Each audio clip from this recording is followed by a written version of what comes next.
আগামীকাল ১৬ জুলাই ২০২৬-এর জন্য মার্কেট বিশ্লেষণ। প্রথমে দেখব ডিএসইএক্স আজ ১৫ পয়েন্ট প্লাস ১৫১৫ কোটি টার্নওভার।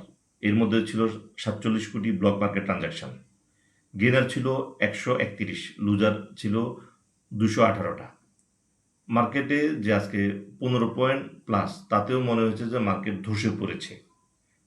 মার্কেটে সেল প্রেশার ছিল, এটা গত ২-৩ দিন ধরেই বলছি। মার্কেটে আজকেও মার্কেটে জেনুইন সেল প্রেশার ছিল এবং প্রত্যেকটা স্ক্রিপ্ট ভিতরে গিয়ে দেখা গিয়েছে যে মার্কেটে যে স্ক্রিপ্টগুলোতে বায়ার কম ছিল মার্কেটে। তো মার্কেটে আজকে সেলার ছিল মার্কেটে এবং প্রচুর সেল প্রেশারও ছিল মার্কেটে। মার্কেট এখান থেকে ডাউন হবে কিনা? মার্কেট এখান থেকে ডাউন হওয়ার মতো কোনো আলামত মার্কেটে এখনো নাই। যেটা হলো মার্কেটে যেহেতু প্রফিট টেকিং কারেকশন হচ্ছে, এই কারণে যে মার্কেটের যে এখানে একটু যে ১৫ পয়েন্ট প্লাস অবস্থায় যে মনে হচ্ছে যে টোটাল মার্কেটটা ধসে পড়ছে। কোন কোন শেয়ারে প্রফিটিং কারেকশন হবে আমাদেরকে আগে সেটা বুঝতে হবে। যে শেয়ারগুলো প্রাইজিং হয়েছে সেগুলো প্রফিটিং কারেকশন হবে। কোন কোন শেয়ারে প্রফিটিং কারেকশন হবে না? যে শেয়ারগুলো প্রাইজিং হয় নাই। আমরা যেটা আমরা আমাদের যে ভুল ট্রেডিং সিস্টেম, যে যখন মার্কেট যখন ডাউন হয় তখন যে শেয়ারে প্রফিট হয়েছে বা যে শেয়ার অনেকখানি বাড়ছে, এগুলোর প্রফিটিং কারেকশন হয় এবং সেল প্রেশার আসে। কিন্তু যে শেয়ারগুলো মুভমেন্ট হয় নাই, ওই শেয়ারগুলো তালে তালে এই শেয়ারগুলো আমরা সেল করে দিই। অর্থাৎ যে শেয়ারগুলো প্রফিটিং কারেকশন আসার কথা না, কারণ প্রফিটই হয় নাই, প্রফিটিং কারেকশন আসবে কোথা থেকে? তখন আমরা ওই শেয়ারগুলো, যেগুলো প্রফিট টেকিং কারেকশন আসবে, যেগুলো অনেকখানি বাড়ছে, এই শেয়ারগুলো আমরা কি করি? প্রফিটিং কারেকশন আসে, তো আমরা ভয়ে কি করি? যেগুলো প্রফিটই হয় নাই এগুলো আমরা সেল করে দিই, যার কারণে আমরা লসের মধ্যে পড়ি। তা আমাদেরকে প্রথম আগে বুঝতে হবে যে কোন শেয়ারে প্রফিটিং কারেকশন আসবে, কোন শেয়ারে প্রফিটিং কারেকশন আসবে না। তো এখানে হলো যে আমরা গতকালকে বা এর আগের দিন যে ওয়াচলিস্ট দিয়েছি, এই ওয়াচলিস্ট অনুযায়ী যদি আপনি পোর্টফোলিওতে শেয়ার রাখেন, সেটাতে আপনার প্রফিটিং কারেকশনে আপনি পড়বেন না। কারণ এই শেয়ারগুলোতে গত ১ মাসে যে মার্কেট যে হাই হয়েছে মার্কেট, এই জায়গাটাতে এই শেয়ারগুলো প্রাইজিং হয়নি। এখানে কোন শেয়ার থেকে নিজেকে মুক্ত রাখতে হবে? ইতিপূর্বে আমরা যখন দেখেছি মার্কেট অনেকখানি বাড়ার পরে যখন প্রফিটিং কারেকশন আসে, সেক্ষেত্রে জেনারেল ইন্স্যুরেন্সের উপরে যে ঝড় যায়, কারণ এখানে একটু বায়ার একটু কম থাকে। এই কারণে এই শেয়ারগুলো একটু বেড়েছে। এই শেয়ারগুলোর উপরে সেল প্রেশার বা প্রফিট টেকিং কারেকশন আসলে বড় ধরনের ক্ষতি হওয়ার সম্ভাবনা থাকে জেনারেল ইন্স্যুরেন্সে। এই জায়গা থেকে নিজেকে মুক্ত রাখতে হবে জেনারেল ইন্স্যুরেন্স থেকে, কারণ প্রফিটিং কারেকশন হলে কারণ এগুলো বায়ার কম থাকে। এই কারণে কোন শেয়ারগুলোতে প্রফিটিং কারেকশন আসবে না? Definitely bank, BRAC bank, city bank, Uttara bank, prime bank, Dhaka bank, trust bank, এই শেয়ারগুলোতে, কারণ এগুলো তো বাড়েই তো না, গত ১ মাসে যে এগুলো মুভমেন্টই হয় নাই, তাহলে এগুলোতে প্রফিটিং কারেকশন আসবে কেন? তাহলে এখানে আপনি ভয় পেয়ে এই শেয়ারগুলো সেল করার প্রয়োজন নেই। আর কোন শেয়ারে আপনার প্রফিটিং কারেকশন আসবে না? যেটা গতকালকে যে একটা ওয়াচলিস্ট দিয়েছিলাম, সেখানে হলো মুন্নই জিএমএল, গত ২ মাসেও তার মুভমেন্ট হয়নি। তাহলে এখানে এখানে যদি অন্য শেয়ারে যদি প্রফিটিং কারেকশন আসে, আপনি ভয়ে মুন্নই জিএমএল সেল করার প্রয়োজন নেই, কারণ হলো এটা তো বাড়েই নেই। বাড়লে না প্রফিটিং কারেকশন আসবে, যেটা হলো যে যদি মুন্নজিমের যদি ৩৫০ থেকে যদি ৩৯০ টাকা যেত, তাহলে প্রফিটিং কারেকশন আসতো। তো শেয়ারটা ৩৫০ থেকে ৩৫৬ টাকা গেছে, এখানে তো প্রফিটিং কারেকশন আসার কোনো জায়গা নেই। তাহলে আমরা অন্য শেয়ারে যে প্রফিটিং কারেকশন হচ্ছে, ওইটার তালে তালে যেগুলো প্রফিট হয় নাই, এই শেয়ারগুলো আমরা সেল করবো না, এটা আমাদেরকে বুঝতে হবে। যেমন আরও কিছু শেয়ার আছে, মুন্নু সিরামিক, যেটা গত ১ মাসে তার মুভমেন্ট নেই একই জায়গায়, তাহলে এখানে প্রফিটিং কারেকশন আসবে না। সালভো কেমিক্যাল, যে গত ১ মাসে তার একই জায়গাতে রেট। রানা মোটর গত ১ মাসে একই জায়গাতে রেট, যে তার এখানে প্রফিটিং কারেকশন আসার মতো কিছু নেই।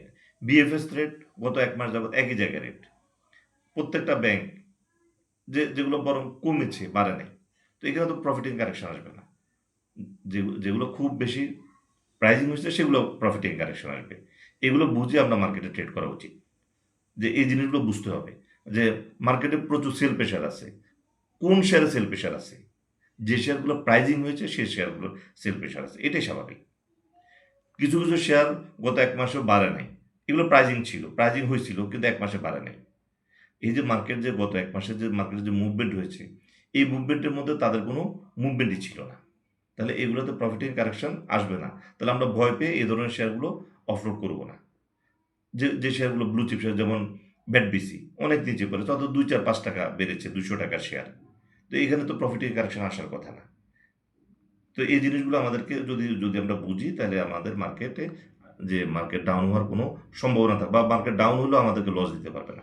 এছাড়া আমরা যদি দেখি আরও দেখি যে মার্কেটে আমরা ডাউন হতে পারে কিনা, যে মার্কেটের ডাটা কখনো তো মিথ্যা বলে না। তো ডাটা অনুযায়ী এখন পর্যন্ত মার্কেট ডাউন হওয়ার কোনো আলামত নাই এই মার্কেটে। এখানে প্রফিটিং কারেকশনের আছে, যেটা হলো যে আজকে বায়ার কমে গেছে, সেল প্রেশার ছিল, এটা স্পষ্ট। বায়ারও কমে গেছে আজকে মার্কেটে এবং সেল প্রেশারও ছিল, এটা কনফার্ম। তো সেই অনুযায়ী হলো যে শেয়ারগুলো প্রফিট বেশি হয়েছে, যেগুলো গ্যামলিং হয়েছে, এগুলো থেকে নিজেকে একটু মুক্ত রাখা। এটা এখানে হলো যে এই কাজটা আমাদের করতে, এবং জেনারেল ইন্স্যুরেন্স যদি মার্কেটে প্রফিটিং কারেকশন যদি আসে, সেক্ষেত্রে কিন্তু জেনারেল ইন্স্যুরেন্সে আমরা ইতিপূর্বে দেখেছি যে ইকুইটি হাফ করে ফেলে। এটা যদি এটা বলার উদ্দেশ্য হলো যে যে মানে যাতে ইনভেস্টর লসের মধ্যে না পড়ে। আমাদের কাজ কি?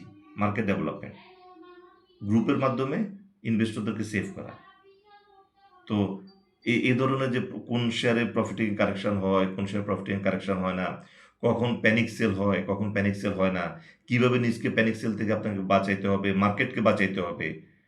সবচেয়ে বড় কথা হলো যে আপনার ট্রেডিং সিস্টেম টোটাল মার্কেটটাকে মাইনাস থেকে বাঁচাবে। এই ধরনের কিছু বিষয় নিয়ে আমরা কোর্স করাই, যেটা হলো যে আপনার ট্রেডিং সিস্টেম চেঞ্জ হইলেই মার্কেট বাড়বে। যেটা হলো যে আমরা যেমন আমরা বুঝি না যে প্যানিক সেল কীভাবে হচ্ছে, কীভাবে প্যানিক সেল থেকে নিজেকে রক্ষা করতে হবে, কীভাবে প্রফিট টেকিং হচ্ছে, কীভাবে প্রফিট টেকিং শেয়ার থেকে নিজেকে বাঁচাইতে হবে। এই ধরনের অনেক বিষয়গুলো আছে যেগুলো আমরা মার্কেটে আমরা বুঝি না দেখেই যে মার্কেটে আমরা ভুল ট্রেড করি এবং মার্কেটকে আমরা ফল করাই দিই, নিজের পোর্টফোলিওটাকে নষ্ট করি, মার্কেটটাকেও আমরা খারাপের দিকে নিয়ে যাই। যেমন এখন যে মার্কেটে যে টার্নওভার আছে 1515 কোটি টার্নওভার, ভালো টার্নওভার, মার্কেটে বায়ারও আছে, সেল প্রেশারও আছে, প্রফিটিং কারেকশন হচ্ছে।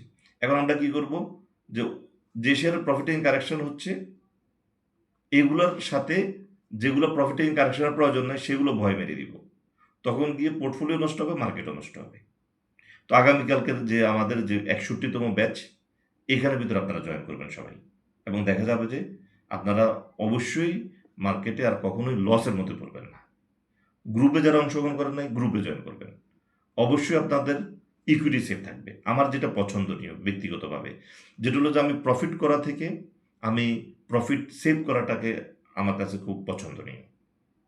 তো এই জিনিসটা যে আপনারা যে প্রফিট করেছেন, এই প্রফিটটাকে ধরে রাখার জন্য আপনারা কোর্সে অংশগ্রহণ করবেন। তো আজকের আলোচনা এই পর্যন্ত। ধন্যবাদ।